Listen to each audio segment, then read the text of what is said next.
Thank you all very much for joining us today online. On behalf of the Oxford Global Society, a UK-based independent non-political think tank that aims to transcend values, ideologies, and national boundaries, I'd like to take this opportunity to thank all of our panelists, whom I'll be introducing shortly, for their willingness to speak on this incredibly germane issue on reforming, as well as the challenges and opportunities confronting the IMF in face-off and in light of the events that have unfolded in Sri Lanka over the past couple of years. And it is on that note that as the moderator today, I'm Brian Wong, an assistant professor at HKU and a Rhodes Scholar.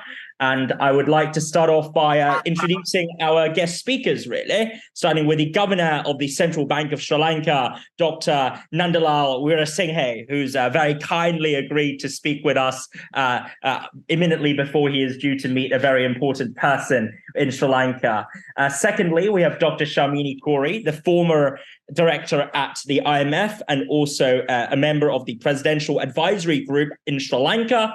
Third up, we have Dr. Reza Baqir, the former governor of the State Bank of Pakistan and a senior fellow at Harvard. And last but not least, of course, we have Mr. Talal Rafi, the economist and an IMF columnist, who's also an expert member at the World Economic Forum and a fellow at this very think tank of which we are a part. So thank you all so very much for joining us today. Thank you. So if I may invite each of us to just to ease the audience into this very, very substantial topic, I was wondering if each of you wouldn't mind sharing with us all, really, what exactly do you see as the one major reform and priority area that the IMF should be working on at this very moment? And if you could keep your opening remarks brief, that'd be wonderful. So perhaps here we'll start with the governor, Dr. Weerasinghe, if that's all right. Yeah, first of all, let me thank organizers for inviting me to this important discussion. From my side, I think I can comment from the point of view of our experience with engagement with the IMF, especially when it comes to Sri Lanka's engagement with the IMF. So as we all know, we have been having programs with the IMF 16th time. This is the 17th time that you have sought assistance from the IMF, especially why this time is different from previous times. Earlier, all the time, this is basically balance of payment crisis that we have been, kind of stresses that we have been facing, that we sought bailout packages all the time. So at this time, it comes with the sovereign debt crisis, together with the balance of payment, associated balance of payment crisis. This is where we think IMF has a very important role this time to help a country which is going under distress, as well as balance of payment crisis. I think that is an important mandate for the IMF to support, especially two crises coming together. So in my view, I think the IMF has a strong mandate to support this and also take the leadership and also take the initiatives to encourage the member countries to restore first sovereignty sustainability together with addressing balance of payment issues under their mandate. And also this time, what is different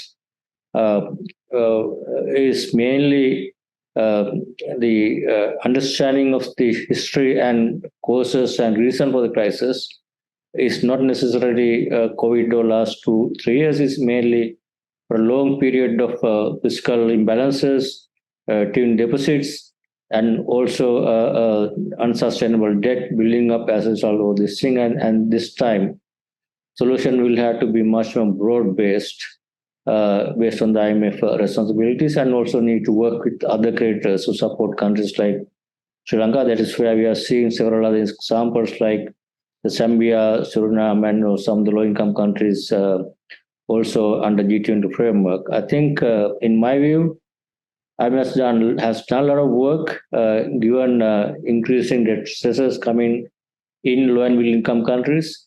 And in our think, obviously, the new work that IMF has been doing in terms of the middle income country, the sustainability new analysis, and also the framework with the G20 and the IMF working together and also Global Sovereign Debt Roundtable initiative that IMF is also leading with G20 presidency with India.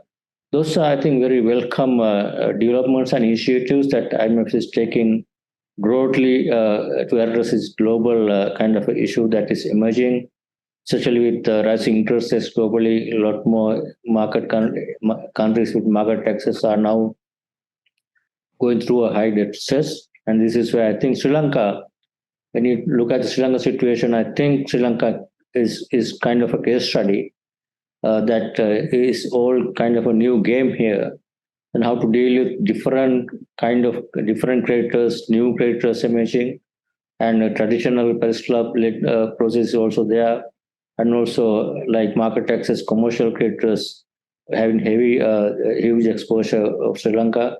Those are different situations. I think this is where I think going forward, IMF needs to basically play a very important role in this kind of situations.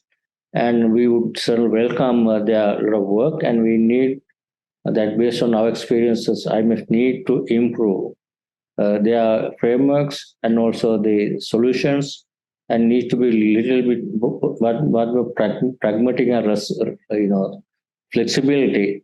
Looking at countries' situation, it's not like that straight jacket fitting every country. Need to look at the Euro countries' situations and need to come up with pragmatic solutions to deal with this kind of situation. That is what our experience. So, but let me stop here, and happy to listen to others as well. Thank you very much, Governor. You touched upon a lot of incredibly important questions, such as the inclusion and collaboration with the Global South, the ability to foster a balancing of interest in the settling and resolution of imminent crises, as well as an understanding and appreciation of domestic political nuances. On that note, I'd like to bring in, if possible, Sharmini to address us all on this priority area that you'd identify in relation to the IMF. Thank you. Thank you very much, Brian, and thank you very much especially for this invitation to talk at this on this occasion with such an interesting panel.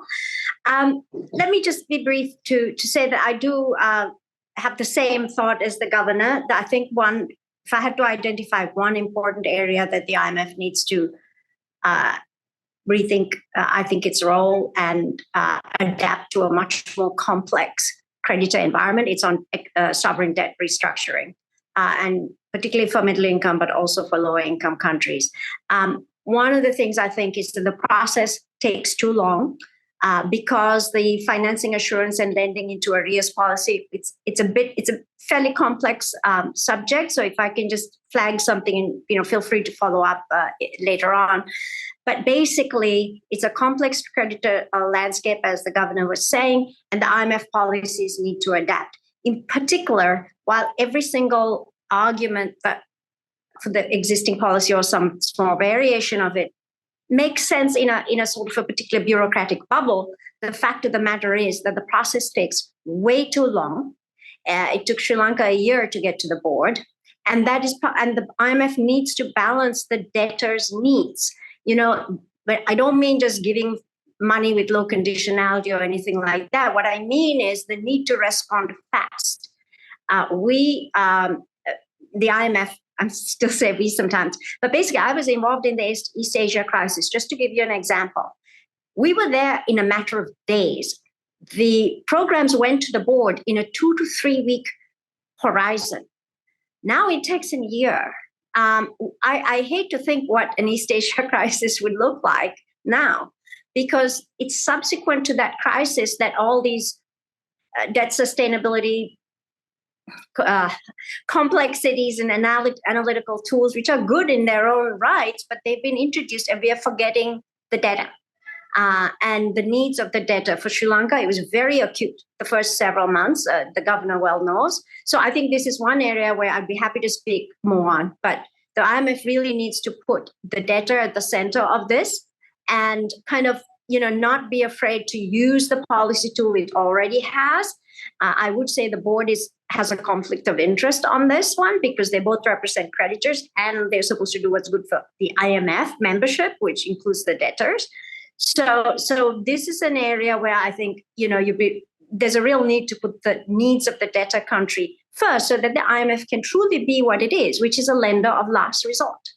So that's where I think, it's a complex field. We can come back to it, but that's where I would put my suggestions. Thank you. We certainly will come back to it. I may now invite Reza to address us. Thank you, Brian, for this invitation, and also my warm regards to Governor Nandalal. A pleasure to be with him here today, as well as with the other panelists. Your question to us was very, very briefly to talk about what we think would be the most important reform for the IMF at this juncture. And I very much agree with Governor Nandalal, as well as what Sharmini has said. Let me just put this in context a little bit, and I'll tell you the perspective from which I'm sharing my thoughts. So I was with the IMF for nearly 20 years before I resigned to go and serve as the governor of Pakistan Central Bank from 2019 to 2022. And for 4 of those years at the IMF, I was the head of the debt policy division. So that was the division in charge of the sovereign debt restructuring type policies that Sharmini, for instance, spoke about. So I speak today from my experience in that capacity, and then my experience being on the other side of the table, representing Pakistan and negotiating and implementing a program. The first point that I want to make is that when COVID started, I think the IMF actually very well displayed its strengths of moving quickly when countries need liquidity. I was there. February 2020, COVID broke out. April 2020, the IMF have moved already to disburse $1.4 billion to Pakistan in the form of the RSI, the Rapid Support Instrument. And that was not just Pakistan. There were many, many other countries where the IMF used its tools very, very quickly to provide liquidity. RSI was a big success for the IMF. It moved much faster than the World Bank or any other agency. Then was the DSSI initiative, which was G20. The IMF played a key role and again provided liquidity support in the form of NPV neutral extensions, essentially, of the obligations that were coming due. So my first point is, I very much appreciated, I think, the speed with which the IMF moved. My second point is the corollary to that point, that when I see how the IMF has moved in sovereign debt restructuring cases, or cases where there may be a debt overhang and not necessarily a debt restructuring, I would very much want the IMF to show the same speed as it did in the RSI and the DSSI. For some reason, that progress has not, that speed, the IMF has not been able to demonstrate. Very happy to get into the discussion of whether it's the lending into official arrears policy, or it is the financing assurances policy, or it is some other part. I, in fact, was the key author of the paper on the reforms to the lending into official arrears policy that was done a few years ago. Many of the tools exist for the IMF to be able to move forward, even when some creditors may not be participating as well as one would wish. So my overall point is basically for the IMF, in those cases of sovereign debt distress or debt overhang, or where actually there is debt restructuring, to be able to show the same speed that the IMF demonstrated when it came to the RSI and when it came to the DSSI. Thank you very much, Reza, especially your point in efficiency and speed. And on that, I'd like to bring in Talal for the final set of opening remarks. Right. Thank you, Brian. It's a pleasure to be among such an esteemed panel. So regarding the reforms, I would like to say that, in my recent paper, I co-wrote with the former Minister for Chatham House, London. Out of the dozen reforms that both of us put in as recommendations, the number one was the independence of the central bank. So I would like to state that that would be, in my view, the single most important reform that the IMF has done. It has been passed, though I'm a bit skeptical about how far. I would have loved even greater independence for the central bank, because that has been at the core of Sri Lanka's problem, allowing monetary finance, politicizing the interest rates. So here again, the lack of independence has been the root cause of most of the problems. SOEs have been running at huge losses, supplied by literally a blank check from the treasury because they could rely on the central bank. So in my view, that would be the single most important reform. And looking forward, I think once passed, I hope it doesn't get overturned. Thank you very much. Thank you, Talal. And if I may now ask you a question, Governor. As of a little over 18 months ago, the $1.9 billion reserves in Sri Lanka were in no way sufficient for the country to repay its foreign debt obligations for 2022, with $4 billion in total to be repaid. And in April last year, the government announced that it was defaulting. The country went through one of the worst economic crises since its foundation as a modern state. Governor, you were brought back into office to tackle this deeply unenviable Gordian knot of problems. On a more personal note then, how did you go about in tackling this? And what were some of the major challenges you had to overcome in the process? Oh, that's an important question. I think looking back at that point, obviously, it was a very, very difficult, challenging situation. So I as a Carry Central Bank for 29 years. And after the retirement as a Carry Central Bank, I have been watching, closely monitoring the situation and had a bit of exposure and understanding of this crisis emerging and kind of coming up for a period of time, especially some of the imbalances and some of the policy missteps. Because unfortunately, those we were not, then authorities were not able to reverse or implement right policies at the right time. And then when I took over, obviously, it was too late to do a lot of things. And we didn't have much choices, obviously. Although 1.9 billion is a number in the gross official resource, but usable resource was only about 25 million when I took over as a governor, and then seeing that next 12 months, 6 billion worth of external liabilities by the sovereign is maturing. So this obviously we didn't have a choice. Unfortunately, we had to announce this, what they called as moratorium. That's the first step. And obviously understanding as a central bank, the wrong monetary policy I had to correct. Immediately I was able to convince the board that we had to tighten the monetary policy immediately. As the second most painful monetary policy measure, first day of the office, that was 700 basis point increase. And obviously, they're working with the government. Fiscal policies was a major imbalance that has been brewing for a long period. And the getting Minister of Finance on board and for overall macro adjustment program, as well as the seeking bailout package, commencing the restructuring process. But in the meantime, the domestic, local social unrest and political instability has always been already come to a point that we didn't have any sustainable solution, both social and politically. Those are the difficult situations.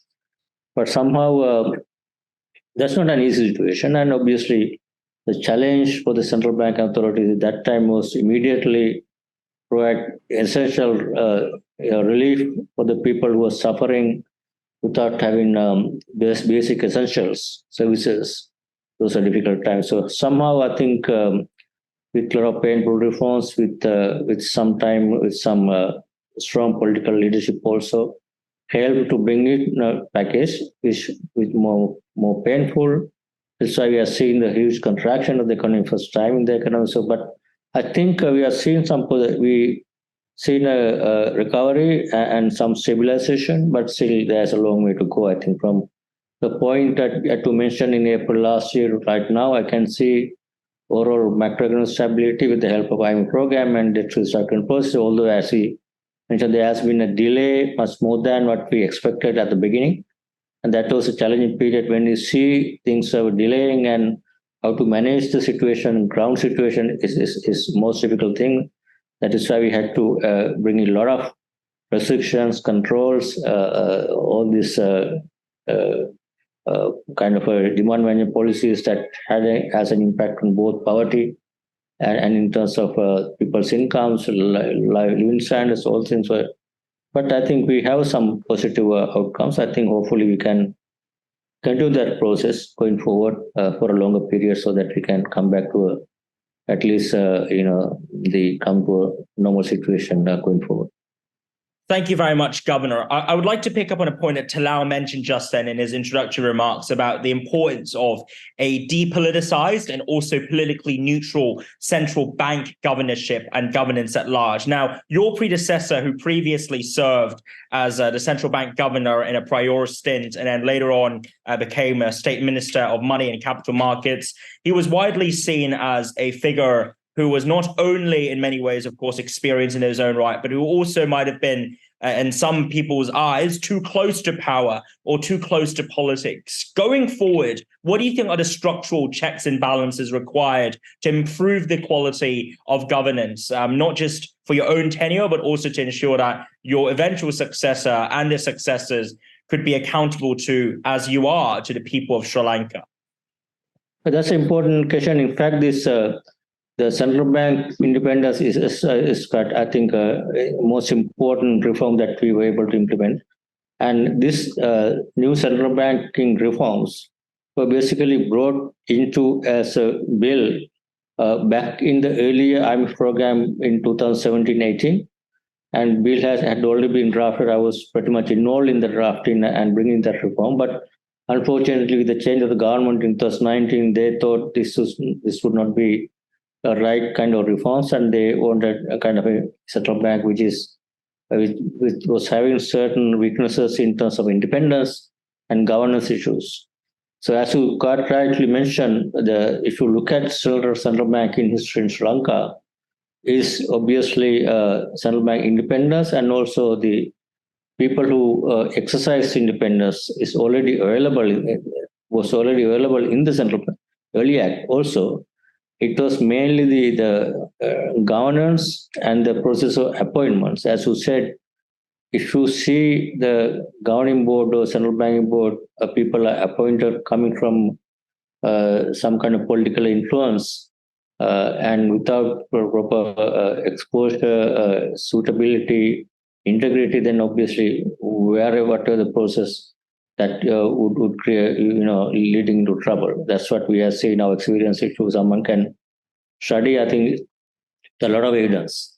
So this is where in the new act, in the law, there are strong provisions to prevent that kind of happening in terms of governance, accountability, independence.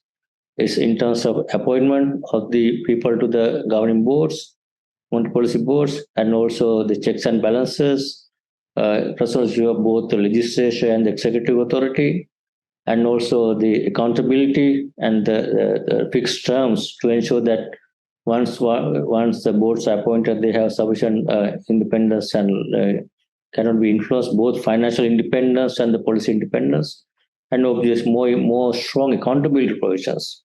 You can't have only independence without proper accountability. As much stronger accountability provisions are there. I think that is why in the law we have strong positions like any other independent central bank now we have.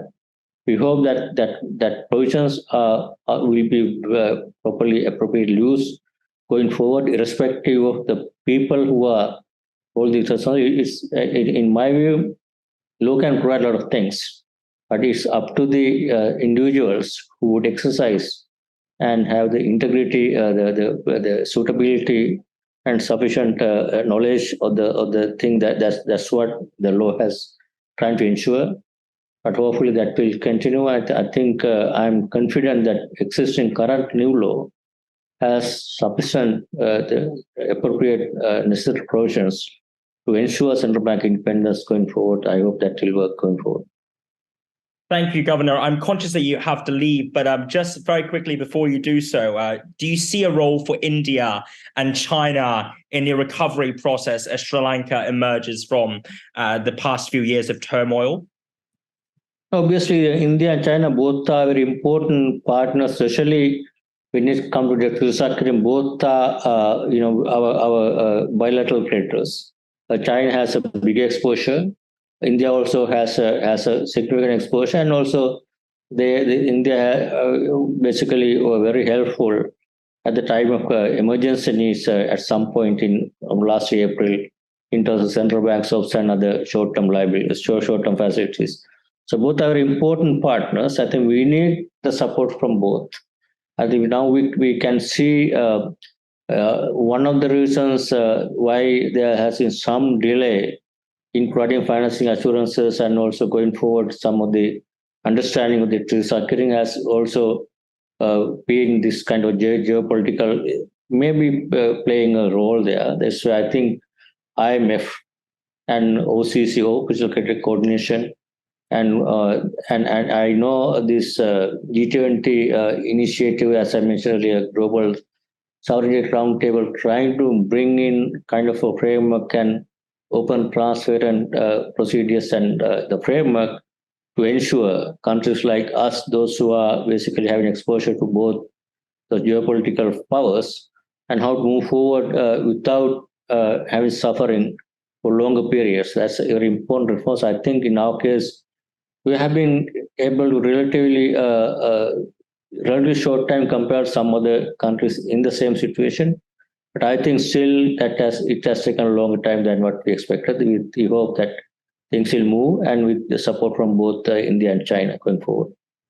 Thank you very much, Governor. We know that and appreciate your time so much, given that you have an audience with the president in 5 minutes' time. So thank you very much, and really appreciate your presence here. Thank you. Thank you very much. I certainly apologize for that. I had to leave the important discussion, very interesting. I'll certainly look forward to having engagement in the future. Thank you very much. Thank you, Governor. We now return to Reza, who also, as a former governor, I was wondering if you could perhaps comment on, given that we've spent a fair bit of time thinking about debt restructuring and the urgency of it. Let's perhaps apply that to the context of Pakistan, because having steered Pakistan's monetary policy through some of the most turbulent upheaval in recent history, I just wanted to ask you, what do you make of the successes and limitations of the IMF with regards to the not just the debt restructuring process in general, but also specifically the resolution of the crises on hand in Pakistan? Sure. Let me first divide my comments into areas, the pre-default stage and then the post-default stage. And I think when we talk about the IMF's role in sovereign debt restructuring, we do not spend enough time to actually talk about what the IMF's role is in prevention of a sovereign debt crisis. Okay. I wanted to take just a minute or two on that, because I think everybody would agree that it's far better to prevent a sovereign debt crisis than to have to deal with the sovereign default. Now, IMF policies with regards to prevention of sovereign debt crises, in my view, let's take countries like Pakistan, which has had even more programs than Sri Lanka, is if there have been so many repeated programs, there needs to be some reflection why there has not been enough traction of the reforms undertaken in previous programs to prevent a sovereign debt default. Same question could be asked in Sri Lanka. I can speak from Pakistan's experience that I think one area where there would be merit to reform is the balance between the emphasis that the IMF staff place on structural reforms versus meeting the macroeconomic targets. Now, in my time, which was 2019 to 2022, I oversaw the successful completion of 6 reviews of the program that the then finance minister and I negotiated in 2019. One of the lessons that I've taken away from that experience was that at the end of the day, when push came to shove in completing a review, the emphasis always ended up being on meeting the macro targets, whether it was the deficit target, whether it was the NIR target, or whether it was a revenue target, and so forth.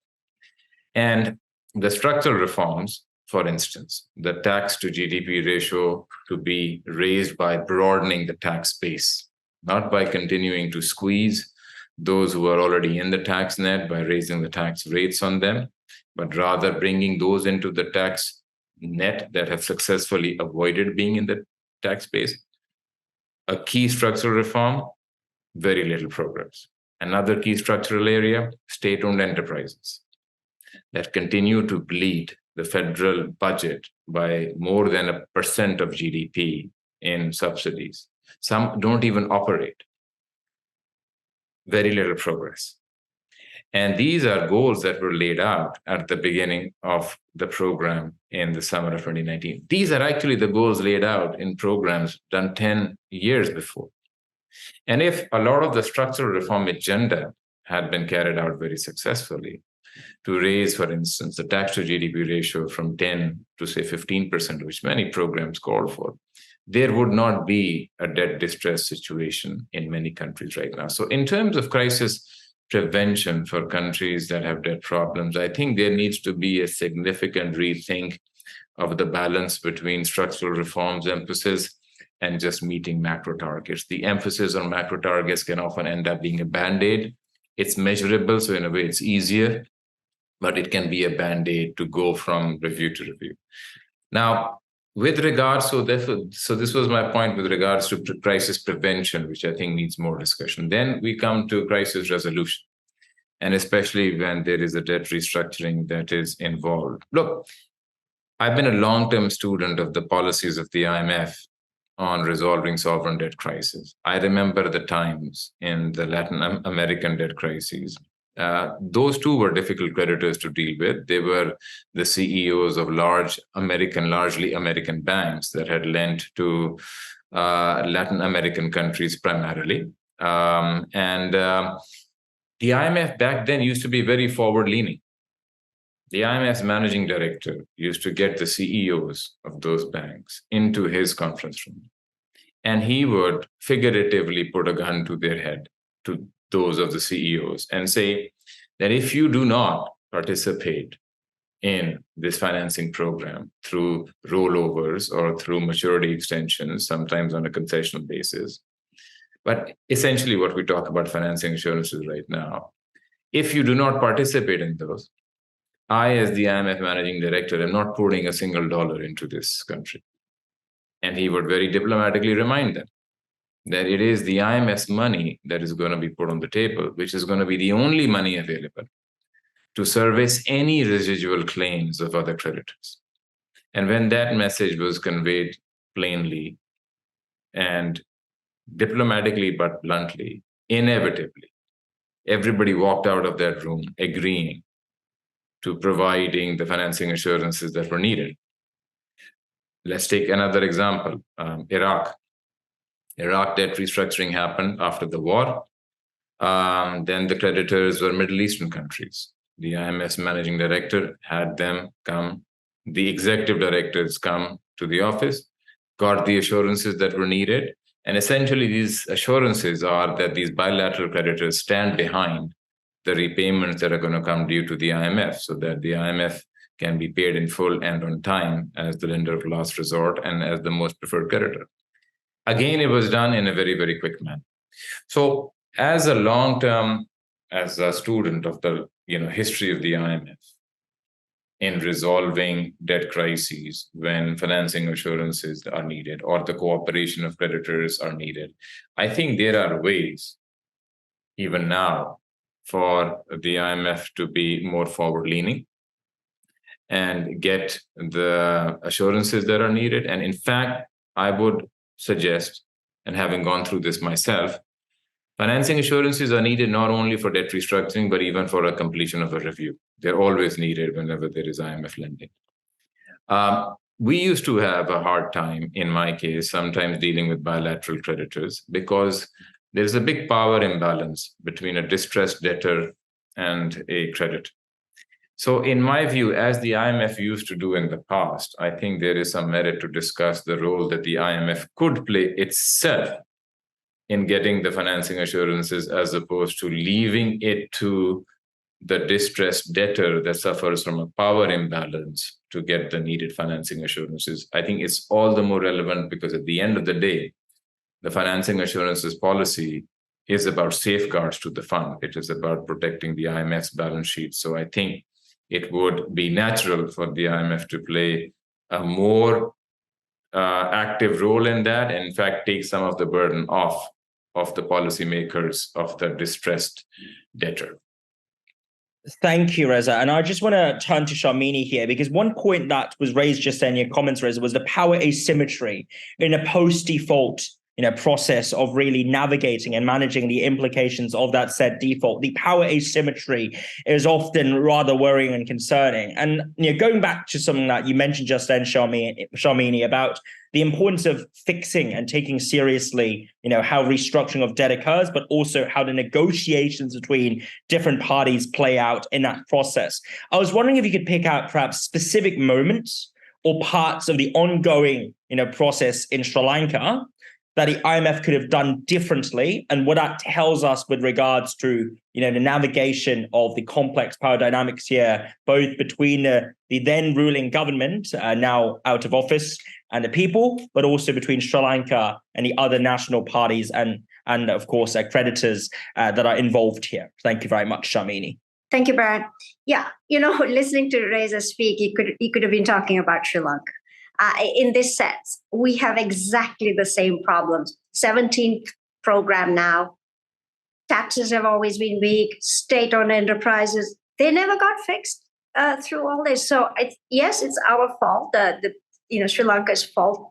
But the IMF should have been a lot tougher on structural reform. So let me put it out there, because I think this is really critical, and it keeps coming up even in this program, Brian. So, I can see them now going all soft, okay? On structural, not on the macro, on the structural. So on your point, I would say there were times, for example, when we went into, we had the draft level agreement that happened in September. And, basically it was very hard to corral the debtors together. They were not talking to each other. We had China, we had India, we had, the Paris Club, and they weren't talking to each other. I think the IMF should have got them together. But no, they asked Sri Lanka to get them together. And there's, as Reza was saying, a huge power imbalance. We were writing letters begging the presidents and prime ministers of respective countries to provide the financing assurances. And my response was, where is the IMF? I mean, as Reza was saying, the management of the IMF was far more involved, even including in the Asia crisis. I mean, way more involved in getting the creditors to the table, right? So it wasn't till November, December that we even had a meeting, because, we're a little country, and we have no leverage. And I was quite upset that they seemed to think that this was Sri Lanka's fault. So this is one thing.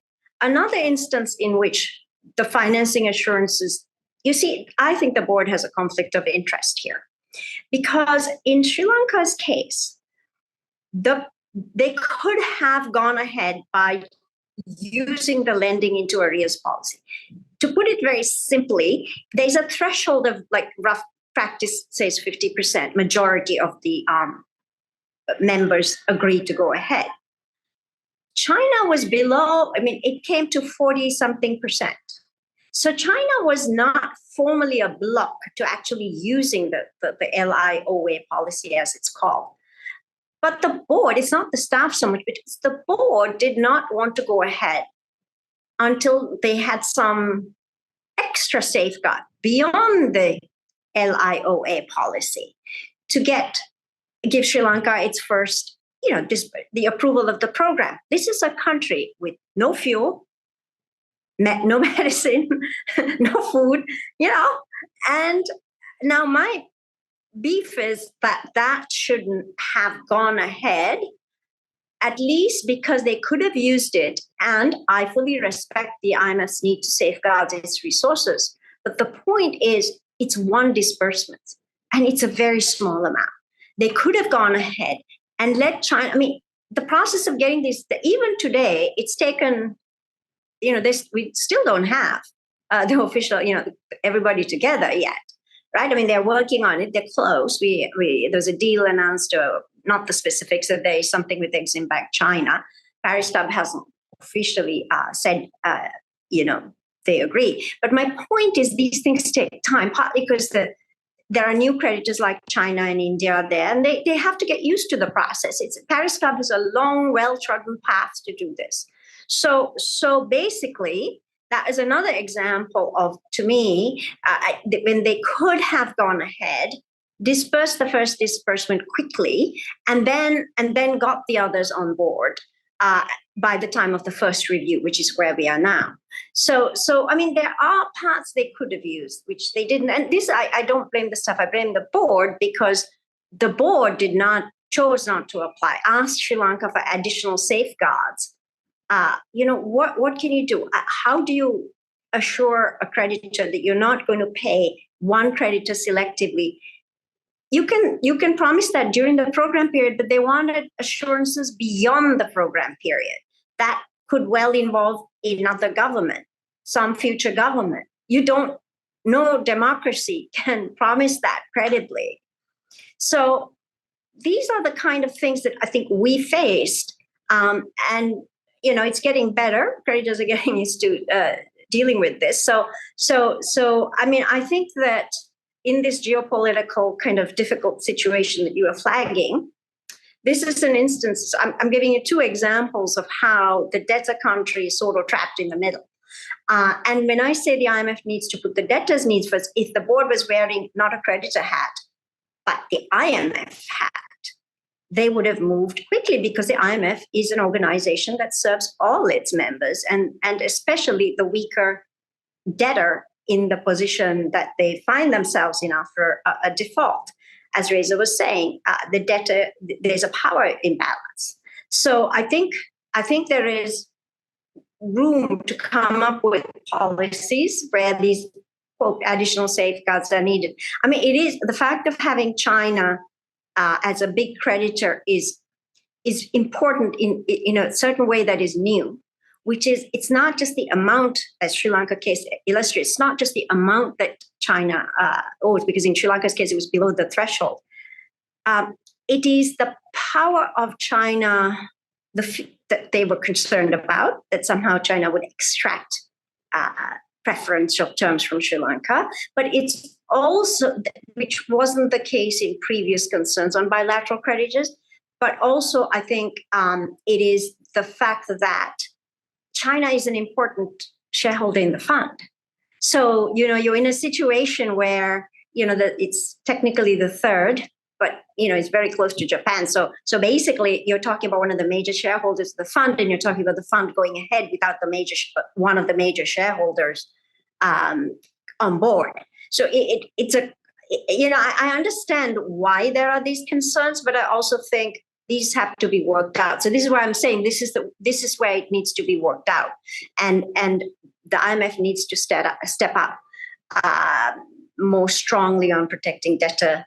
The important thing is to get money to the debtor as soon as they've agreed to a program, right? I mean, it should be quick, and the fact that that took so long. Took another 6 months, was very painful for Sri Lanka. And we still, after the first review, we still don't have, we're now in October, and we still don't have a actual debt deal. So I think there's room for, and we can talk about what some of those might be. I personally think the financial assurances policy shouldn't be applied, as I said, so strictly. They can at least go with the initial disbursement till the debtors work themselves out. That would be one suggestion I have. Absolutely, and the fact that despite the non-application or that the LIOA was not applied, perhaps in this case, despite that, China did eventually come through, but it was not without months of waiting and differing as well. And some could, of course, attribute that to domestic political changes with the 2 sessions occurring in China back then, whereas others would attribute that to China's fearing the potential moral hazard. Although, of course, a very fair argument that you've touched upon just then is precisely it is up to the IMF to make the pitch and to convince irrelevant creditors, so to speak, in cases where there's a fear of moral hazard. Now, bringing in Talal, last time we spoke in public around 7 months ago, we were talking about the possibility of a deal being brokered between the IMF, Sri Lanka, and other relevant actors. A month or so afterwards, the first tranche of 330 million USD from the IMF was dispersed to Sri Lanka, tied to reviews that would take place every 6 months. And where do we stand today in relation to accountability? And has the incumbent administration delivered in relation to these 6 monthly reviews that would occur? Thank you, Talal. So, thank you, Brian. Thanks for the question. As far as has the government delivered with the tranches going on, it depends on where we are, how we compare ourselves. Like, for example, if you look at the whole answer about has the government delivered, the government of the current president, if you look at it from July last year, of course, the power cuts have gone off and the fuel queues have gone up. From that point of view, of course, the stabilization has happened. Inflation has come down from 70% to near zero, and the interest rates are set to come down. So there, again, the government actually, the economy has stabilized. But the question is the next step. As Sharmini and Reza said, the hard reforms, they are the ones, we really need to focus on, because stabilization is quite easy. But how are we going to get the hard reforms? Like, for example, just a couple of examples. One is SOE reforms. As Reza was saying, even like in Pakistan, in Sri Lanka, like if you look at 2021, 86% of government revenue went to paying salaries and pensions of state sector workers. And the loss of just one SOE, Sri Lankan Airlines, in 2021 was 1% of GDP. When your entire IMF flow set for the social security net is 0.6. So just one airline's loss is almost double of social security spending in the country. So these are some of the tough reforms, especially when there is a presidential elections coming. And the other thing is also trade liberalization, which I'll touch on later. But here again, Sri Lanka is considered one of the closest economies in the world. And even when you look at, we talk about an export-oriented industry, but economy, but 70% of global trade is supplying global value chains. And if you look at Sri Lanka's exposure there, it's quite low with 3 free trade agreements. And our exposure to global value chains is even lower than countries such as Bangladesh, which opened much later than us. But just coming on, as the president has taken on the IMF reforms, there are a few criticisms about the IMF, which I just addressed. One is that, a lot of people say the IMF has still not put in a program where Sri Lanka is growing fast. So the answer is that we've just come out of Sri Lanka's worst crisis last year. The darkest stages. So within a year, you can't, it's like a patient coming out of an ICU. You can't expect them to just come out and hit the road running. So there is time needed to sort of recover fully before you can go on to the next step. And the last point is that, to some of the critics about the IMF, is that Sri Lanka is an example of a country where there was no IMF. The last year in July, when we were going through very tough times with long power cuts and all that, there was no IMF. And it's like experts were asking the government as early as 2020 to go to the IMF when our debt was considered unsustainable. So the point here is that if we had gone earlier, we wouldn't even have such a deep crisis in the first place. Those are my thoughts. Thank you. This is very interesting. And just to bring in Reza here, because both Pakistan and Sri Lanka in many ways stand at the focal points and fault lines of great power competition. And I think this is a point that both Talal and also Sharmini touched upon just then in different ways, and highlighting the range of stakeholders and actors that are involved. Pakistan, in virtue of historical tensions with India, enduring partnership and relationship with China, but also very important ties with the USA, not just economically, but also in terms of intelligence and the military. And on the other hand, you've got Sri Lanka, which is that given that both Delhi and Beijing have clear skin in the game and a lot at stake in relation to the Indian Ocean, to what extent are these geopolitical tensions and factors to fault for the economic polycrises that have erupted across both economies? And to what extent can the IMF, per se, in your opinion, feasibly manage these geopolitical risks arising from great power or regional power contests?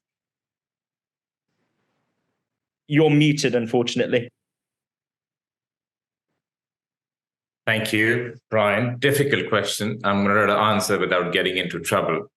Let me make 3 points. First, you asked whether these geopolitical tensions are in part primarily responsible for the crises that many countries are experiencing. And I would go back to something that Sharmini said, which is that first and foremost, if a country has had a prolonged period of economic stress, it has to take ownership, first and foremost, of what it could have done differently. I have often believed that if all countries could actually address their own governance problems on their own, there would not be a need for an IMF. It's only a small minority of countries, member countries of the IMF, who borrow from the IMF. Most of the members of the IMF do not need IMF resources to get on with their daily business of economic and political decision making. So my first point is no, geopolitical tensions is not where we should be putting all the blame. In fact, it may be escapism. It may be not taking ownership. Countries like Pakistan need to have a conversation, and a conversation that is owned as to why they have repeatedly not been able to address their structural problems. In Pakistan, if we were to have this conversation, I would want in that conversation people who are key stakeholders, such as those who are not in the tax net right now, such as those who are benefiting from continued state-owned enterprise entities. It has to be a domestically owned process. My second point, now for countries like Pakistan and Sri Lanka that are faced with these geopolitical challenges in the context of the IMF lending or not lending, getting or not getting financing assurances, is to recognize that, yes, the system may in a way be a little bit rigged, but that's the way it is. And I think it is incumbent upon the countries themselves to therefore strategize as to how they can best work the system to their advantage. The system will not change. There's a long queue of countries. Forget about emerging markets that are in trouble. If you look at countries like Brazil and China and others, they have a host of unmet demands from how they should be getting their representation in the boards of the IMF. This system in the short run, I mean, we should all work towards these good goals. But I think the challenge for a country like Pakistan or Sri Lanka is to use all of the resources at its disposal, its network of stakeholders, whatever connections it has in the diaspora, elsewhere, to get a favorable outcome from within the system. Within the rules of the IMF, there is still discretion. If you go and look how much lending IMF is doing in percent of quota, say to a country like Argentina, compare it to a country like, say, Sri Lanka or even Egypt or even Pakistan, I won't name some other examples, you will see some big disparities. They are all within the same rules. And I think, given these geopolitical tensions, I would again take a case like Pakistan. Pakistan needs to figure out where it can use a friend like China, where it can use friends in the Middle East, where it can use its friendships in the US, whether they're on the intelligence side or elsewhere, to get a good deal out of the international lenders. So that's my second point about geopolitical tensions that you mentioned.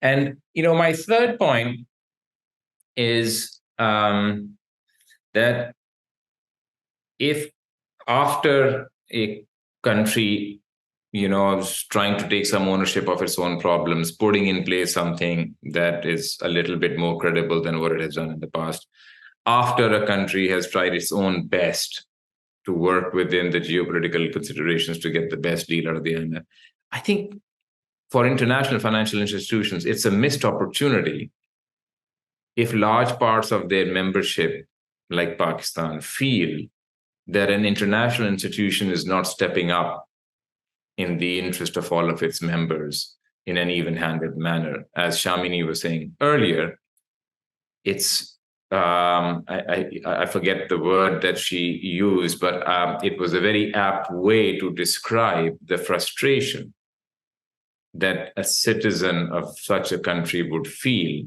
at the delay that has been caused. So it's a missed opportunity for an international institution like the IMF if large parts of its membership, at least by numbers of people, if not by quota or GDP, feel that the institution is not stepping forward so that these geopolitical considerations do not stand in the way of timely disbursement of IMF funding to resolve crises. Thank you, Reza. And I'm conscious that you have to leave very shortly in a couple of minutes, but I was just wondering if I could ask you one more follow-up question, which is that since the war in Ukraine erupted last year, many have suggested that the subsequent changes to supply chains, reshoring, friendshoring, nearshoring, but also the increasing fragmentation or the weaponization of finance in the eyes of some other countries have meant that the post-Cold War sort of global economic order as we knew it has come to almost ceasing to exist in its prior form or morphed into something that's rather unfamiliar. And if we look at sort of the Sino-American tensions as a stand or the ongoing tragedies unfolding in Israel and Palestine, many observers of global geopolitics would say perhaps the era of globalization as we knew it is now over, so to speak. So it's in light of the changing zeitgeist, the changing wind, so to speak, or the Zeitenwende that we live in today, what exactly should the IMF do in ensuring that it could account for the interests of not just a few select individuals, but all countries who depend and turn to it for support, advice, and beyond? So this is the last question for you, Reza. Well, again, a difficult question. Look, first, it's really difficult, but I think important for IMF management to take the lead, to create the agenda as opposed to reacting to an agenda. And we have seen this happen before. One of the heydays, I think, for the IMF was its response after the global financial crisis, after Lehman Brothers collapse, in terms of the speed with which the institution moved to support countries in Eastern Europe and the way in which the institution got together to increase the size of the fund as well. It became the $1 trillion fund back then. So first, I think it's very difficult, but it requires strong management at the IMF that is willing to take risks and, in fact, even ruffle some feathers. That's number one. Number two, I would say greater transparency. What is happening right now, let's look at an issue like financing assurances that Sharmini also spoke about very well. I'd be pretty sure that informal discussions are happening in the board of the IMF, where in fact staff may be presenting ideas on how to make the financing assurances policy quicker or more, strike a better balance between the interests of the debtors and the creditors if we feel that right now it's a bit skewed towards representing the interests of the creditor or even the IMF safeguard. By transparency, I mean, let us have that published. Let us have greater sunlight around the fault lines in the board of the IMF. In broad terms, we don't need to single out countries. In broad terms, so that the rest of the world can have better reflection. And by that transparency, I think it'll put greater pressure on the IMF itself to rise further to the challenge and make sure that its member countries that potentially need to borrow from the IMF are protected from the geopolitical tensions. I, for one, as a student of sovereign debt, would want to know what is the proposal that staff took. And then I would want to know what were the diversity of views of executive directors around the table. I think it will contribute to debate. And I think if the IMF is missing in action, it will bring greater attention to it and will help to produce greater action than on the part of the IMF.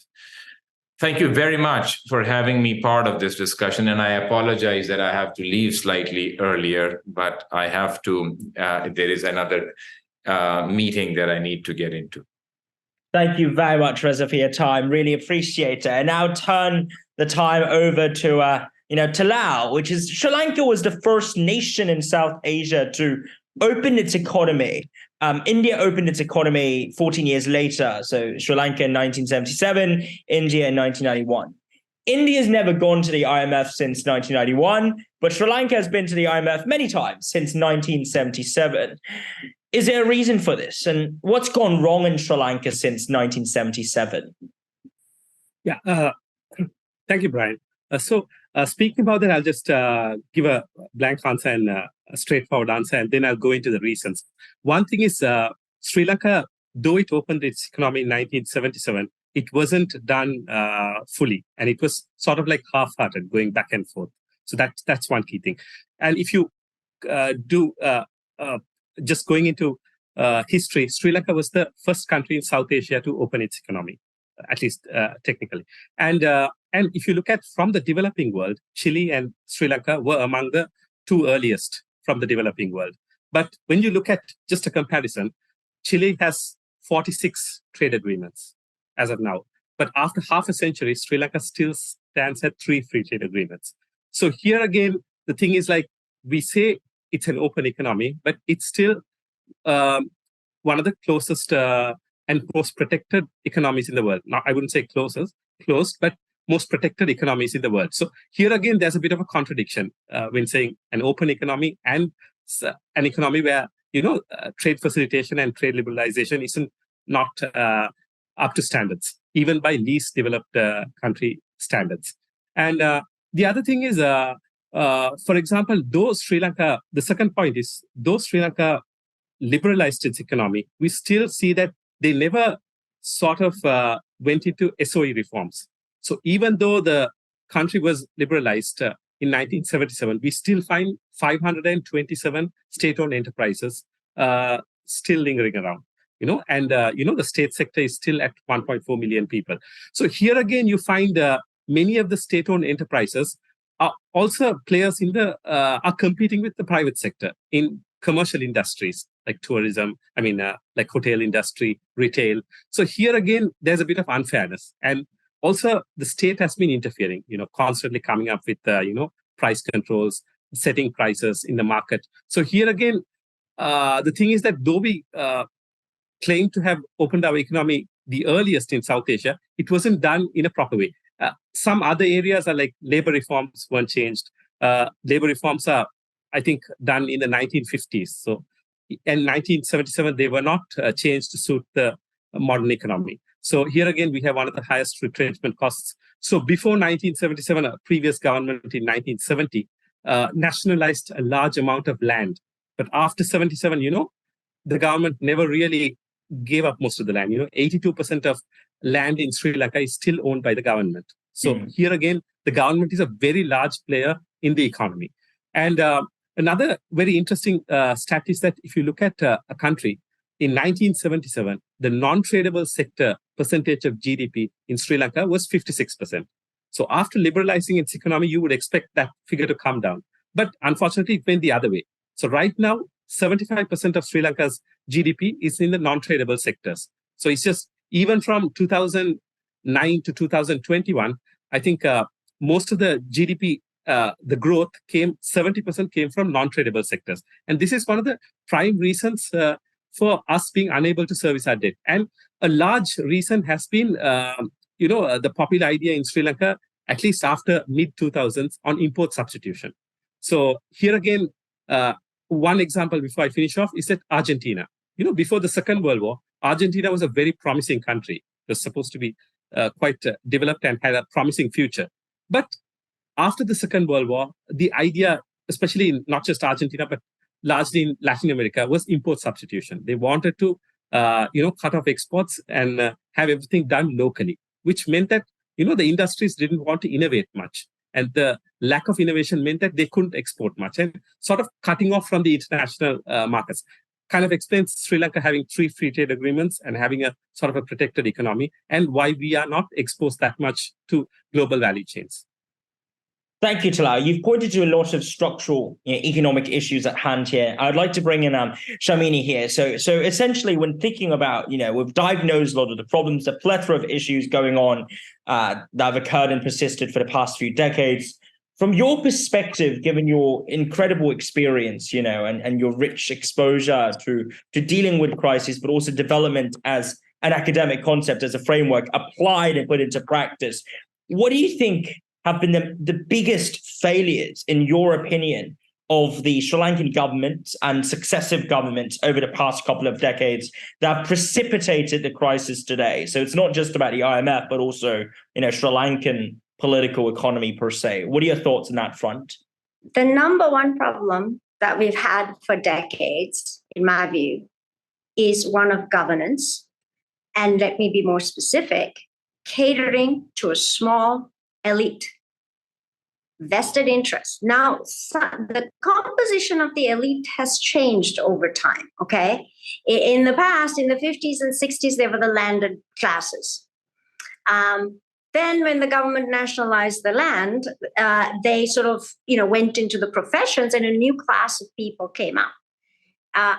But nevertheless, both sides, but particularly after land was nationalized, there was a group that captured the state. And basically, why is state enterprise reform so difficult? Because the elite benefits. This is what I would call the newer elite, the more people sort of with close connections to these state-owned enterprises, people who dominate, who are connected to government. Our members of parliament, they're the same. Since I remember them, it's like they're still around, 30 years later, they're still there. So we have an elite that is absolutely self-serving.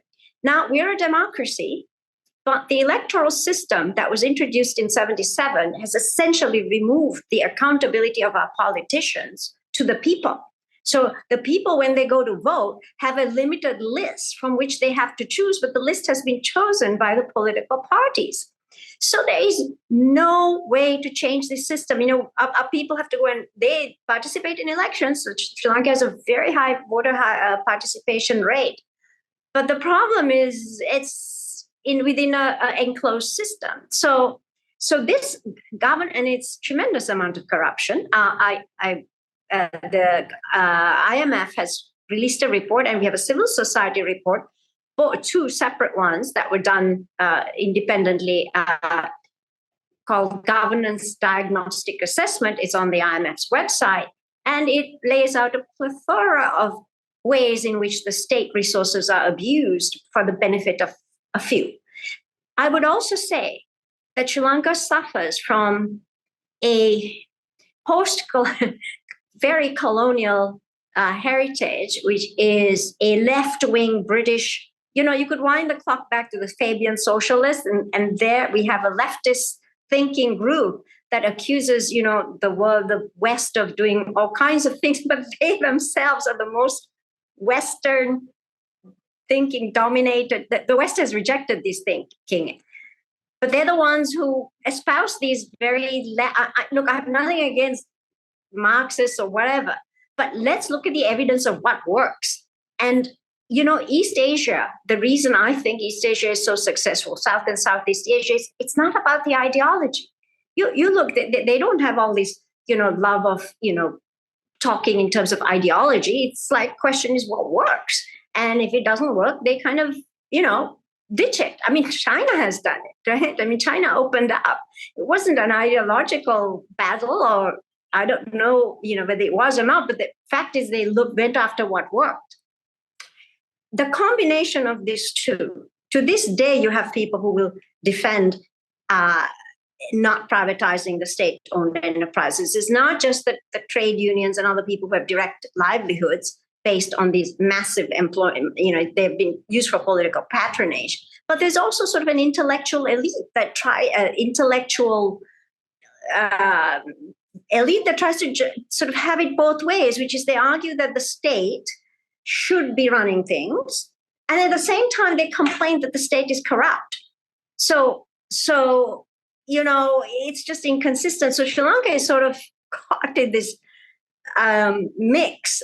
So our and I would never blame an outsider for all of this. This is Sri Lanka made in Sri Lanka problems, and we have to resolve it. We have been responsible for some very poor policy choices. It wasn't just the previous government. It was bad enough, but it goes back decades, and it's because it serves a small elite. Things work very well for a small group of people. It's just that we are unwilling to let go of the levers of power that allow state resources to be abused in one form or the other, whether it's a closed economy, as Talal was saying, or state enterprise reform. Do you know that, Brian, exports to GDP were 39% of exports to GDP, 39% in the year 2000. We had a time when it was more liberalized. And after that, we followed a path. Now, pre-pandemic, it had gone down to 17%. From 39 to 17%. You know why? Because we democratically, chose governments that went in for closed economy, government borrowing funded infrastructure projects full of corruption, and kind of maybe blame everybody else for it. But the fact of the matter is we chose this closed sort of government-dominated growth path, which worked for a while.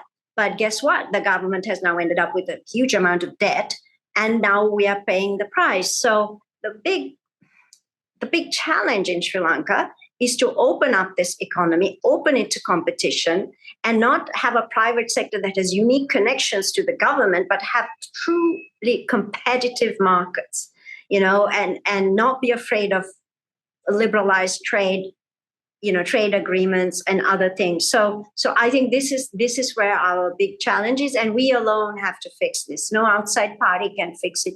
We have to do it. The only thing I would say on the IMF, linking it back to our previous discussion, is I would like to see an IMF that is tough on structural reforms. And Reza made the same point. Thank you. I think, the points that you raised here are also things are highlighted by some of the audience comments coming in from a certain Shantha Jayakody, who highlighted the need for good governance and zero tolerance for fraud and inefficiency and wastage as a prospective path forward for Sri Lanka. Now, a question that we have here, just very quickly, from another audience, Reza Baqir, is, Sharmini, do you think Sri Lanka should lobby for mid-income countries to also be included in an expanded common framework on debt, or would that be too ambitious in terms of how the common framework ought to be applied? I'm not a fan of the common framework. You know why? And look at Zambia's experience and the others. It hasn't worked. And the reason is when you have a common platform, it moves as fast as the slowest member. So if one member holds that platform up, that's it. So I think while it does make some amount of creditor coordination better, think of the Paris Club. It is a kind of a common platform, but the Paris Club has worked with each other for years. They're very similar countries. They're kind of geopolitically all aligned. But when you get a common platform with other players like China or India or other, Middle East or whoever else in it, then it becomes a mess. I actually think that Sri Lanka has moved faster than Zambia, partly because we're able to create some competition between the creditors. And as Reza said, you got to be smart about this. So I'd rather not have a common platform, to be honest. I would rather lay principles with the debtor. And I think Sri Lanka has been very good about this. We published to the bilateral creditors, the president sort of wrote an open letter that basically said we are going to adhere to certain principles. We're going to have comparability of treatment, that is an absolute non-violation, and we're going to be in line with the IMF's DSA, that's the debt sustainability analysis. And so the countries can't sort of drive wedges and try to separate us and kind of, have this intercreditor warfare. So the common platform doesn't solve intercreditor warfare. I think we have to create some healthy competition to see which one is the laggard and kind of, listen, the IMF can move without all the creditors. That's what this lending into arrears policy is about. And if there is a laggard creditor, the IMF can lend without that creditor, which essentially means that the country promises to run arrears in perpetuity to that creditor. Now, if you're faced with that choice, you're much more likely to come to the table. And the IMF used this policy. The policy was first invented to deal with private creditors. There was a time during the Latin American crisis where the private creditors were holding up the process. And the IMF then, it was called lending into arrears, not official arrears, but just arrears. The IMF said, okay, if you guys, the private sector, not coming on board, we're going ahead. And the private creditors didn't want to be left behind. So I actually think that some amount of creditor competition is a good thing. When they're all in one platform, you're totally at their mercy then. So I think, let the IMF use the policy tools it has, which is that it can go ahead when one or two creditors are holding up the process. And I would say they need to act more aggressively on that than they have so far. That's one of my critiques. But no, I don't think the common framework is great. Thank you very much. And we'll now come on to the final question of a very scintillating conversation today. And of course, the right to the final question would rest squarely and fairly with Talal. And here's the question. You're looking forward to the future. Are the policies set out in Sri Lanka's 17th IMF program right for Sri Lanka? I mean, Sri Lanka's walked out of 7 out of its past 16 IMF programs and is on its 17th program right now as a defaulted nation. So how likely is Sri Lanka to fully complete this 17th IMF program? And what would be the biggest hurdles this time? If it's not the way, is there an alternative or is there not? Over to you, Talal. Right. Thank you, Brian. So talking about Sri Lanka going into the 17th IMF program and walking out of 7 out of its last 16, I would say that this time is different. I mean, this time going as a bankrupt nation. And another factor is that, large countries such as China, India, and Japan are also going to have some sort of a cut, whether it's debt restructuring or debt reprofiling. So they will make sure that Sri Lanka toes the line. So that is something that's different from the past 16 programs. So on that basis, I'm pretty confident that we'll complete this program, unlike our past 7 ones. So here again, as far as whether the policies set out in the IMF 17th program are right, I would say that, if you look at most of the conditions put in or reforms encouraged, they're basically just, most of them are common sense. Like, for example, get your fiscal discipline in order. Sri Lanka only has a primary budget surplus 4 times in 75 years. So here again, you can't go on spending more than what you get in. So having higher expenditure compared to revenue is not sustainable in the long term. So IMF wants to focus on that. So that is understandable. Second thing is we have one of the lowest government revenue to GDP ratios in the world at 8%. And this wasn't always the case. I mean, in the 1990s, when late President Premadasa was there, it was at around 20%. So then it came down drastically. So the IMF wants us to go up, not even back to 20%, but 15%, which is quite reasonable. Though, I mean, I would say that not increasing taxes, but increasing the tax base. Other things, we can't sustain an economy by having gross financing needs at 34%. So then again, the IMF wants it to come down to 13%. So to make life easier for Sri Lanka going forward. And last thing, national debt at 128%, coming down to 95%. So here again, most of the things that the IMF puts in are reasonable. Even when it comes to social security, the IMF has put a floor, 0.6%. So even with inflation, it's adjusted. And the corruption vulnerabilities to be addressed. So these are all, if you look at it, if somebody looks at it very independently, these are all reasonable demands that should be implemented. So though I feel that, our debt, even after 10 years coming down to just 95% is a little bit too lenient on Sri Lanka. But let's hope that, but I definitely think that after 2027, we would need a second sort of IMF program to keep us in line. But coming on to the other point about what are the hurdles, I would say political instability. I mean, we have presidential elections next year. Even though I'm pretty confident that whoever comes to power is going to toe the line. I mean, go with the IMF because basically there is no alternative. Without the IMF, there is no debt restructuring. No country is going to come trusting us. And same with the ISP holders. So the only organization in the world which has the clout to bring the ISP holders, to bring China, Japan, India, the US to the same table is the IMF. There's no one else there. And I'm not sure about the figures, but we are, according to some estimates, could get around $14 billion in relief, though I'm not really sure about the exact amount, possibility. So even these things, people say that, we have borrowed $3 billion, but look at the kind of relief we are getting, even if it's adjusted to net present values. So here again, that is political stability is one thing, because the president with a presidential election next year, he's a politician after all, and, hard reforms and trying to win an election don't go hand in hand. That's one thing. The second thing is external debt restructuring. That is a bit of a hurdle, because that is something that's beyond Sri Lanka's hands. So we don't have control here. So we have to wait till others decide for us. So that's the second challenge. Third thing is, like I said, hard reforms. One thing is state-owned enterprises. Like Sharmini says, it's a tough thing to break up, because it's controlled by powerful entities, trade unions, others. So trying to sort that out during an election year is pretty tough. Trade liberalization, again, import substitution means that it created very powerful elite.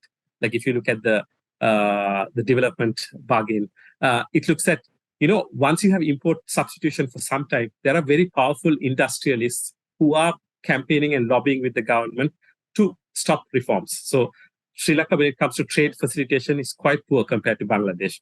And finally, geopolitical tensions. There's tensions between China and India. And at the same time, just when we need our friends the most, especially our two largest export baskets, US and Europe, they're in a bit of a crisis. So these are some of the hurdles in my view. But hopefully, I think Sri Lanka has a future. Hopefully, if we do the right reforms, we can be like India or Thailand. If not, we'll have to go back to the circle like Argentina. Thank you very much, Talal. And just very quickly, Sharmini, would you have any final comments and words to conclude today's discussion with? Yeah, just a thought. Sri Lanka has an extremely narrow path ahead. And I hope people realize this. It is not, I think Talal already mentioned this, it's not business as usual. And the reason is that we are, even after debt restructuring, we'll be at 95% of debt to GDP. That's very high. So, and people have been cut to the bone. If you have another crisis and we have restructured our debts, creditors are not going to give us another break, which means the burden will fall even more on ordinary Sri Lankans. So we have a narrow path, and we've got to deal with the governance issues, and particularly this sort of catering to a vested interest class.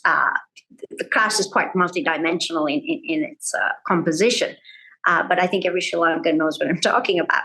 So I think this is the one thing. I think the challenge for us as a country is, even in an election year, to do the reforms that we have to do. And I would take maybe a lesson from a country like Thailand, which went into a crisis in 1997, did a whole host of reforms. And the politics in Thailand is a mess. They're always in crisis. But you know what? They fixed their institutions. The institutions are strong. The central bank remains independent, regardless of the politics. The fiscal deficit in Thailand is more like -1%. Their debt ratio is 54%. That's how we should be. Our politics, we're a noisy democracy. It's always going to be, what it is. But the challenge is to separate the governance of our economic institutions from I'm all for, having a lively democracy, but you shouldn't mess up the economic governance. And so there are countries like Thailand who successfully, after a crisis, fixed the governance of their institutions in such a way that a messy politics doesn't mean the whole country goes, under. And I think this is the one thing that I'd like Sri Lankans to focus on in the coming months. Thank you. Thank you all very much. Truly, it's an absolute honor and privilege to be able to join by a panel comprising Dr. Nandalal Weerasinghe, the governor of the Central Bank of Sri Lanka, Dr. Sharmini Coorey, whom we've just heard from, a former director of the IMF and a member of the Presidential Advisory Group in Sri Lanka, Dr. Reza Baqir, the former governor of the State Bank of Pakistan and a senior fellow at Harvard. And last but not least, of course, Talal Rafi, the economist and columnist at the IMF and an expert member of the World Economic Forum, and of course, a fellow of OXGS. The Oxford Global Society is an independent think tank that wishes to and seeks to platform important conversations like these on truly cutting edge and also reporting on from the front lines of policy debates and discussions. So if you're interested in topics and also in extremely high quality discussions like the one we just had, please do stay tuned, subscribe, and we look forward to seeing you around. Thank you all very much for joining us in the audience. And thank you all on the panel once again. I'm Brian Wong, and this is the Oxford Global Society. Thank you.